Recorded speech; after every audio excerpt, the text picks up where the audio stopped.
한 하루 이틀 그때 술도 한 잔 먹고 하루 이틀 그냥 집에서 멍하니 있었었어요. 어떻게 하나, 어떻게 하나. 와이프한테 좀 미안하기도 하고 무책임하기도 하고 제가.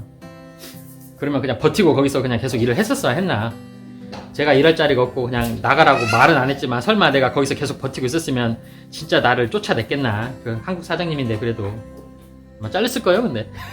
그런데 그때는 그 순진한 마음도 있었어요. 응? 테일러 봐? 아빠 빨래 개고 있어요. 막 그랬었어요.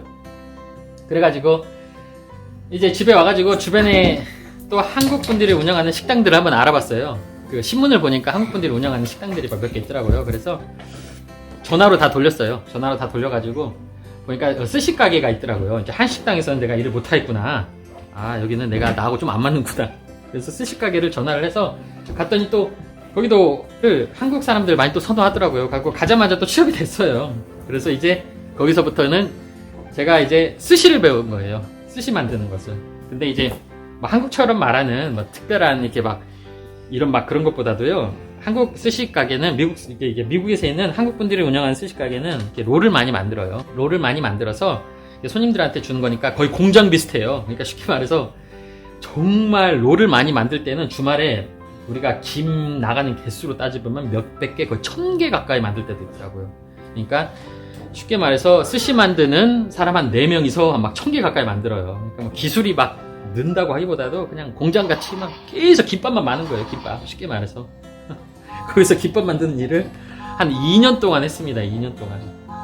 거기 사장님께도 제가 고맙게 말씀을 드리는 게 그래도 저한테 직업을 주시고 나름대로 김밥 만드는 거기서 기술을 좀 배운 거잖아요. 거기서 이제 김밥 만드는 기술을 배우면서 있는데 거기도는 한 달에 한 월급이 거의도 한 200만 원 정도 됐던 것 같아요. 그 당시에 이제 와이프가 임신을 한 상태여가지고 뭐 와이프는 계속 학교 생활을 하고 있고 임신을 한 상태에서 제가 거의 우리 와이프랑 제가 허니문 베이비이기 때문에 우리 와이프 그래 우리 와이프가 임신을 해서 이제 아이를 낳아가지고 거의 아이를 미국에 넘어온 지 한 어느 정도냐 목에 넘어온 지 한 7, 8개월 있다가 아빠 빨리 좀 깨자. 미국에 넘어온 지 한 8개월 정도 있다가 우리 아이가 첫째 아이가 태어났으니까 첫째 아이가 태어났는데 첫째 아이가 태어나고 보니까 생활비가 더 들잖아요. 그래서 이제 약 2,000불 가지고 200만원 가지고 이제 아이를 키우면서 생활을 한 거예요. 그러니까 제가 좀 일을 더 많이 하고 싶었던 것도 있었어요. 일을 더 많이 해서 이리 봐. 그래서 어디까지 얘기했죠? 이제 우리 아이가 태어났는데 일을 조금 더 많이 해서 돈을 더 이제 벌어야 할 것 같은데 아이가 태어나 보니까 누군가는 아이를 봐야 하잖아요. 쉽게 말해서 아이를 그 갓난 아이를 어린이집 이렇게 뭐 데이케어에 맡길 수도 없는 노릇이고 갓 태어난 아기를 와이프도 또 학교를 가야 하는 상황이고 그래서 와이프하고 저하고 번갈아 가면서 아이를 봤어요. 그러다 보니까 저도 일을 풀타임 비슷하게 일을 했지만 더 일을 할 수 없더라고요. 왜냐면 사람을 쓰거나 아이를 봐준 사람을 쓰거나 아이를 쓰러 보내는 돈이나 제가 일을 더 하는 거나 해서 벌어던 돈이나 똑같기 때문에 그냥 제가 일하는 시간은 정해져 있었어요. 그리고 나머지 시간에 또 애를 봐야 하는 거니까. 그래서 막 그 당시는 많이 서럽더라고요. 돈도 없지. 깎는 아이는 태어났는데 엄마도 또 학교 나가고 이 조그만 아파트에서 아이를 키워야 하는데 내 과연 미래가 있을까 그런 생각도 들기도 하고 영어를 그렇게 잘하는 것도 아니어서 제가 뭐 한국에서 하던 적성을 살려서 그런 일을 할 수도 없는 것이고 결국에는 제가 육체 노동을 해야 하는 건데 그때는 참 많이 서럽더라고요. 그 길로 이제 제가 들어서기 시작한 거예요. 그래서 실제로 한국에서 이제 이민 오신 분들은 대다수가 우리 과거 1세대 분들은 세탁소 하시는 분들 많이 계시고 저같이 식당에서 일하시는 분들이 대다수예요. 왜냐면 그럴 수밖에 없는 게 영어가 그만큼 되지를 않으니까 쉽게 말해서 여기에 유학을 오셔가지고 여기서 학교를 졸업하고 미국 회사에 취업하고 아니면 여기서 태어나서 그렇게 자란 2세대, 3세대가 아닌 이상은 이민 와서 내가 돈이 많아서 뭐 사업체를 한다거나 아니면 뭐 특별한 걸 한다거나 아니면 그냥 평범하게 이민을 오신 분들은 어쩔 수가 없어요. 그냥 무조건 육체 노동으로 가는 거예요. 설거지를 한다거나 식당에서 식당 보조일을 한다거나 아니면 뭐 세탁소나 아니면 청소를 하는 이런 거 하니까 육체적인 노동을 할 수밖에 없는 거예요. 그러니까 1세대, 2세대 분들이 엄청나게 여기서 고생을 하신 거예요. 저는 미국에 와서 느꼈던 게 1세대, 2세대 분들을 참 진정으로 존경합니다. 그분들이 여기 오셔가지고 진짜 자리를 다 닦아놓으신 거예요. 한국 사람 하면 그래도 일 잘한다는 소리는 많이 해요. 왜냐면 그래도 다들 머리도 똑똑하고요. 한 사람분이 그래도 2명, 3명 역할을 해요. 실제로 저도 이제 사람을 써보니까 그런 걸 많이 느꼈어요. 한국 분들은 일을 상당히 잘합니다. 남들보다도 똑똑하고 조금 더 말귀를 알아듣는다고 하죠. 뭐 하나 가르쳐 놓으면 알아서 남들보다 2배속, 그러니까 하나를 가르치면 2, 3, 4까지 아는 게 한국 분들이에요. 그러다 보니까 한국 분들을 많이 쓰려고 해요. 한국 분이 운영하는 가게들. 그러니까 이해가 갔죠, 그때. 저는 또 합법적으로 일을 할 수가 있는 거니까. 합법적이지 않게 일하시는 분들 많거든요. 유학생이라든가, 어쩔 수 없이 미국으로 이제 몰래 넘어오신 분들. 옛날로 따지면요. 근데 저 같은 경우에는 와이프가 미국 사람이라 영주권도 있었기 때문에 합법적으로 일할 수 있는 여건이어서 아무래도 더 그때 선호를 하셨던 것 같아요. 그래서 이제 그렇게 저는 일을 하고, 아이 2을 키우고, 이제 그러다가 아이 하나 이제 자랄 때까지 키우고, 와이프 또 학교 졸업시키고, 또 아이 둘째까지 태어나서 2을 키우고, 그러다 보니까 절대로 이제 생각을 했던 게, 아이 하나 키우면서 느꼈던 게, 제가 이제 남 밑에서 일하면서 이 벌어들이는 수입으로는 이렇게 내가 뭔가를 내가 아이를 키우고 미국에서 평범하게 살기는 조금 힘들겠구나, 그런 생각이 들어서 나도 언젠가는 내 사업을 하겠구나, 그 생각을 많이 했어요. 그래서 이제 스시가게에서 일을 하면서 생각을 많이 했던 게, 나도 이제 내 사업체를 해야겠다는 생각을 해서, 또 저는 상당히 좀 운이 좋은 케이스예요.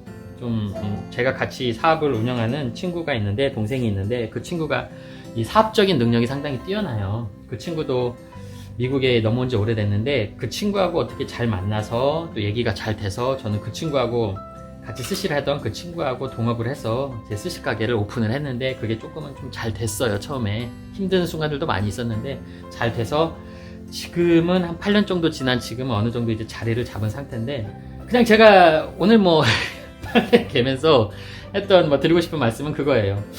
한국에서 처음을 딱 이민을 오잖아요. 그러면 이제 능력이 있어서 오신 분들도 있고, 아까 제가 말씀드렸듯이 유학을 와서 여기서 학교를 졸업을 하고 능력 있게 여기서 졸업을 해서 디그리를 여기서 따서 미국 회사에 취업해서 이렇게 평범하게 좋은 여건에서 사시는 분들도 많이 있을 건데, 대다수의 만약에 영어가 좀 안 된 상태에서 미국으로 넘어오게 되면 그냥 밑바닥부터 할 수밖에 없어요. 밑바닥부터 그냥 설거지, 세탁소 일을 하실 수도 있고, 청소하는 일을 할 수 있고, 그냥 밑바닥부터 할 수밖에 없습니다. 여기 사회에서는 어쩔 수가 없어요.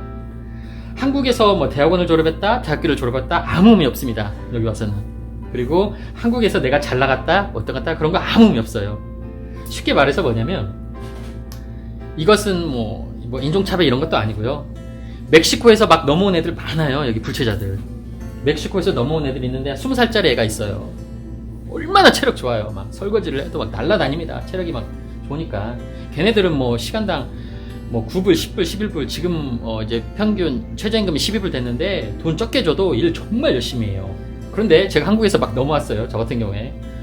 나는 한국에서 내가 잘 나가고 어쨌다고 해가지고 멕시코 친구들은 잠깐만, 저는 한국에서 잘 나가다 왔으니까 나는 1, 2불 더 줘야 하고 그런 거 없습니다. 그리고 그러니까 나는 일 좀 편한 일하고 너는 너는 좀 힘든 일하고 나는 쉬운 일하고 그런 거 없어요. 여기는 정말로 약육강식입니다. 그냥 능력대로 가는 거예요. 능력대로. 능력 있으면 돈 더 많이 받고 능력 없으면 돈 못 받고 그런 거예요. 그래서 제 1세대에 여기 넘어오신 한국 분들이 정말 대단하셨던 거예요. 그 당시에 넘어오셨던 분들이 지금 멕시칸 친구들이 잡고 있는 3D 업종 요걸 다 겪으시고 자리를 잡으시고 자기 사업체를 일구시고 그만큼 성공을 해서 자기 자녀들 키우고 의사 변호사 만들어 놓고 이렇게 능력 있게 다 키우신 거예요. 그래서 지금은 한국 사람들 무시하는 미국 사람들 많이 없습니다. 왜냐면 그 분들이 이렇게 읽어 놓으신 거예요. 그래서 저는 항상 그런 한국 분들께 진심으로 고맙다는 말씀 드리고요. 저도 그 혜택을 본 거예요.